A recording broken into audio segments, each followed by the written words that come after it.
Welcome, my friends, to Paris, France. One of, if not the most visited city in the world.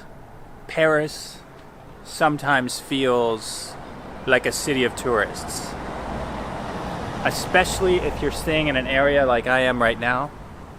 This is Montmartre, and I am actually very close to, we can even see it, the famous church, Sacré-Cœur. But first I'm gonna have my morning coffee.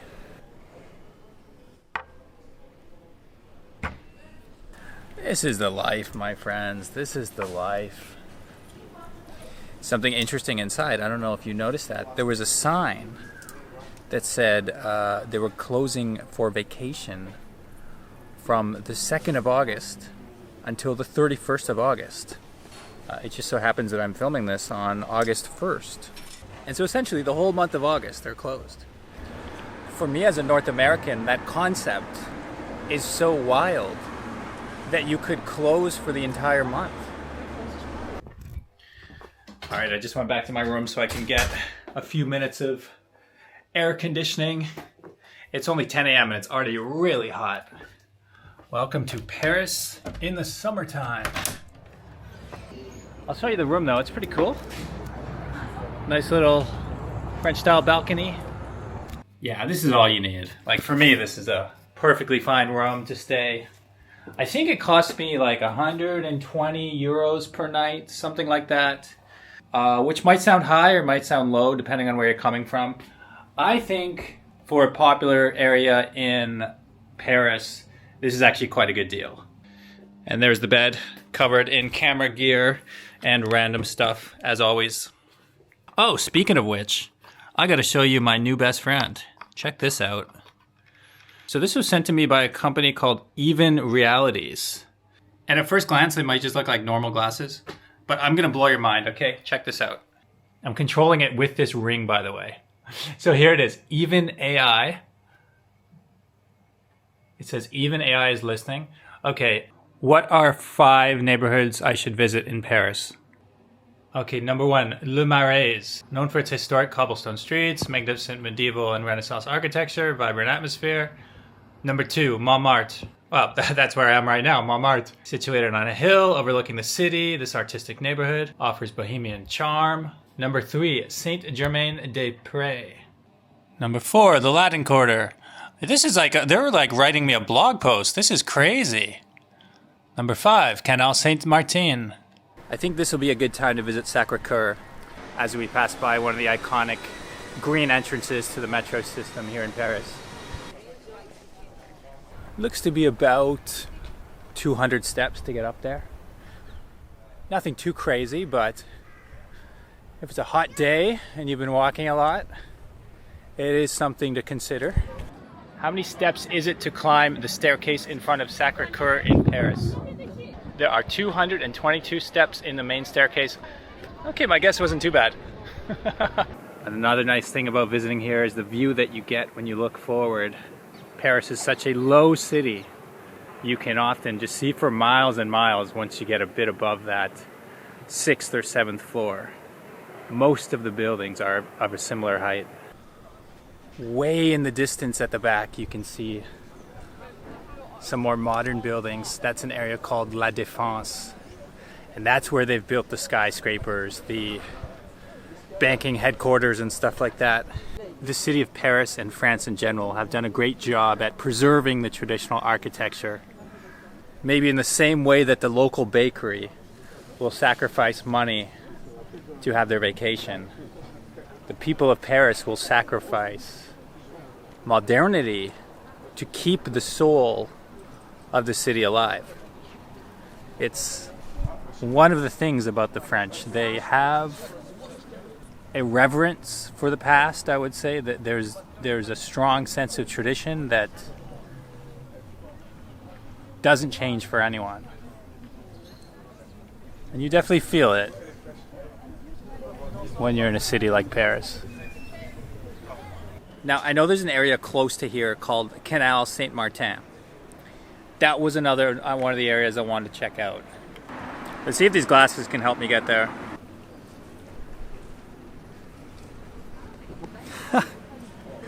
Check this out.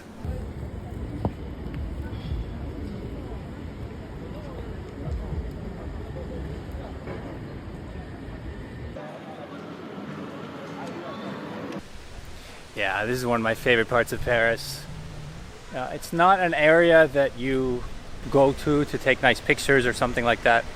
Just an area where you can experience, where you can feel the vibe, especially on a hot day. You'll see all kinds of people sitting here, having a drink, having their lunch. It's really the spot to be. Okay, YouTube, I just met up with a new friend, Luda. Hey, how you doing? Nice to meet you. So you're a subscriber of the channel? Yeah, I do. I am. And you were explaining that you moved to Paris. Mm-hmm. You're originally from Ukraine? Yeah, I am. How long have you been in Paris? So I've been in Paris for 4 years and a half. How's the experience been for you? Definitely, I mostly love my experience. I feel like it's a very enriching experience. It's the first time that I live outside of my homeland. So it's definitely very enriching to learn a new culture, and what I appreciate is that I can meet people from all around the world here. Then I really appreciate the artistic side of Paris. I'm really into art, and I feel like that's one of the best places in the world where you can be in the artistic surroundings. For me, the art in Paris, like there's so many little details. Like you can look at a water fountain and it will be like a work of art. There'll be some little statue engraved into it. Yes. This is like a fountain, a water fountain. I think it's out of commission. It might just be a historical artifact now, but from 1872.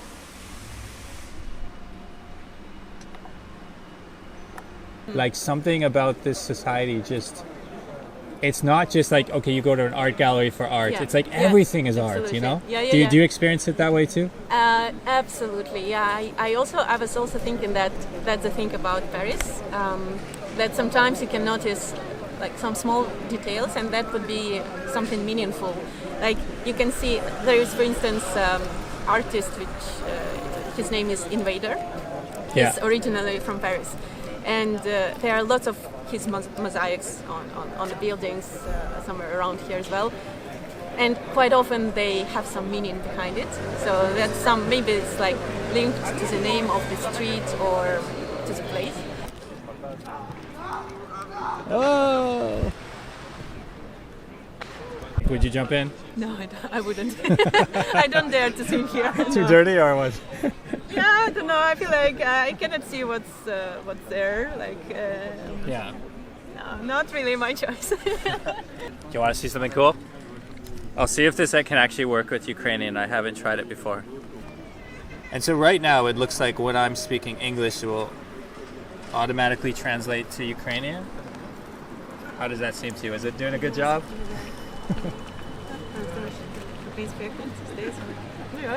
It's a good job.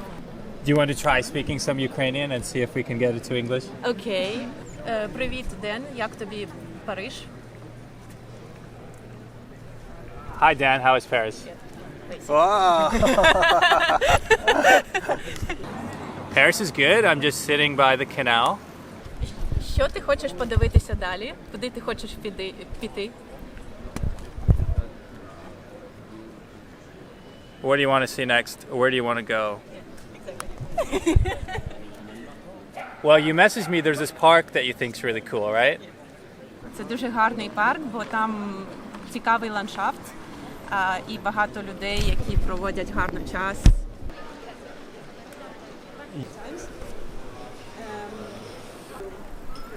See when people have this idealized vision of Paris, you know. The rosy-eyed glasses. Yeah, I'm like, I don't laugh at it. I just feel like, okay, that exists, but in reality it's slightly different. Then, yeah. Have you heard of Paris syndrome? Paris syndrome? Is it that especially people from Asia are coming here and then they are very sad, right? Because it's not what they expected. Is it this? Yeah, exactly. You nailed it. Yeah, it's like people who just like they immediately get depressed because they're like, their vision of their trip hasn't come true. Yeah. If you are someone who ever experiences that, like if you're traveling and you come to Paris or any city and it's not what you thought. I think the solution is just to, you just have to embrace like whatever it is, and sometimes not have too many expectations, and that will allow you to find the beauty in what there is instead of like the dream you had, right? Because if your dream was some like perfect cafe outside the Eiffel Tower where you were, you know, taking the perfect photo, and then you get there and there's a pile of trash, or like things are loud or people are yelling, then your dream is shattered. But if you can just like not have those set expectations and just wander around and like find some cool stuff and be like, wow, look at that artwork, isn't that cool? Look at those small streets. You know, you can find the beauty in other places. Yeah, I see what you mean. I feel like overall expectations are like, it's good to have as less expectations as possible once you're traveling, and then I think it helps you to see things as they are, and like, yeah, just try to get to know this place. Hey, Evan. I'm currently in Paris and I'm walking up to metro station Anvers. I'm trying to get to the neighborhood called Le Marais. Can you tell me how to get there on the metro? Here it is. It says from the Anvers station, you can reach Le Marais in about 27 minutes. Huh! Take line 2, direction Nashon for 5 stops. Get off at Belleville. Transfer to line 11, direction Châtelet. I think this is my first time in my life I've figured out directions without having to physically look at my phone.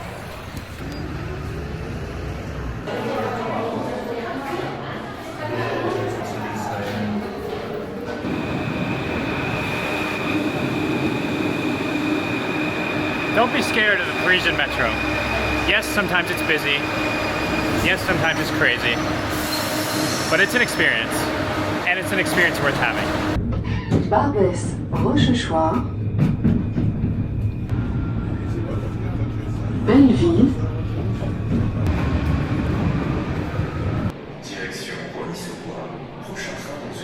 Yo, this station is themed like a submarine.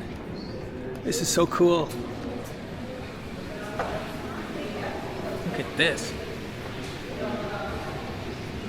You know, they're not just thinking about having a subway system that is functional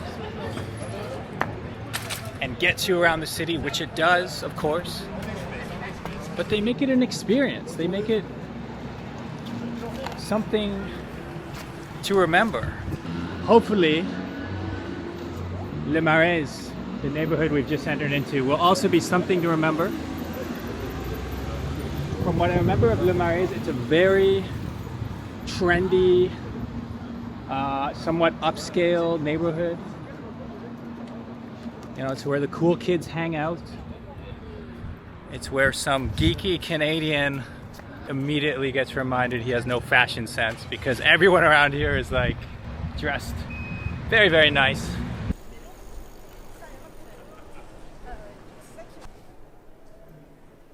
That's a school behind me.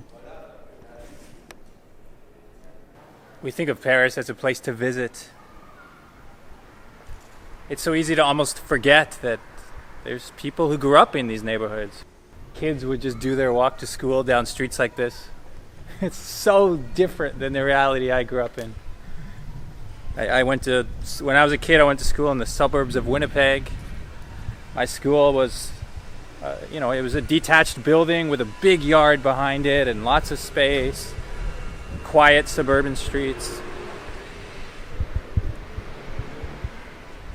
Imagine going to school in one of these iconic neighborhoods in Paris, and that's just your day, just your morning walk.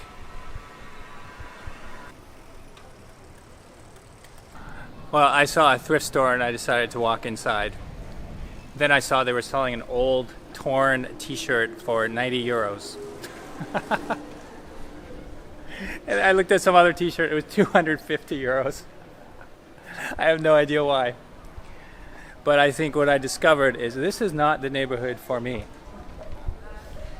It's a nice place to walk around. You know, it's an interesting energy here. But I will save my thrifting for back home. Hey guys, it's the next day and check out what I just found. Remember Ludo was talking about that artist who puts up the artwork that is related to the place? I literally just found one. See, there's a fish. This is right next to a metro station called Poissonnière, which means like fish market or like fish seller. Something about fish. Poisson means fish. So it's fish related. Anyway, I just thought that was cool. I got my food and I'm out of here. Peace. So what is Paris? Well, hopefully what I've shown you is that it's more than just visiting the Eiffel Tower and having a picnic by the river, even though that can be fun. Paris is a complex city. Paris is more than the idea that a tourist might have about it. In fact, if you fall in love with your idea of Paris, you might miss the reality. A beautiful, multi-faced city that can surprise you every time you visit. As you've seen throughout the video, I've been using these, and I want to say a few more words about these glasses by Even Realities. As you can see, like, one of the cool things about them is they don't really look like smart glasses. They just kind of look like glasses. But when it comes to traveling, the coolest thing about these glasses is how, you know, it's not like the smart glasses that are trying to film people and like capture what's out there. There's no camera on these glasses. What it does is it provides you the information you need at the times that you need it. I've let like 3 or 4 different people try these. There's a woman who worked at my hotel. When I had the translation mode on, I was like, here, try these. And then I spoke English and it would just translate it to French right in front of her eyes.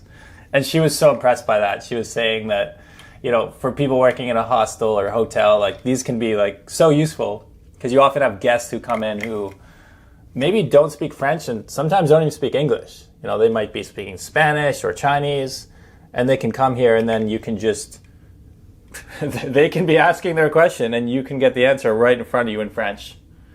And of course, with the 2-way translation mode, you can use your phone to also like give it to that person. And then so you're seeing the conversation, they're seeing the conversation, and you can simultaneously just speak 2 languages together. So once again, thank you to Even Realities. And there will be a link down below where you can learn more about this product. Definitely recommend you to check that out. I hope you've enjoyed this look at Paris. And if you're a Parisian, if you're a local, let me know if you agree with my thoughts on your great city. And if you are another viewer, let me know if you can guess where I'm filming this at, because I've actually left Paris. I'm in the next city.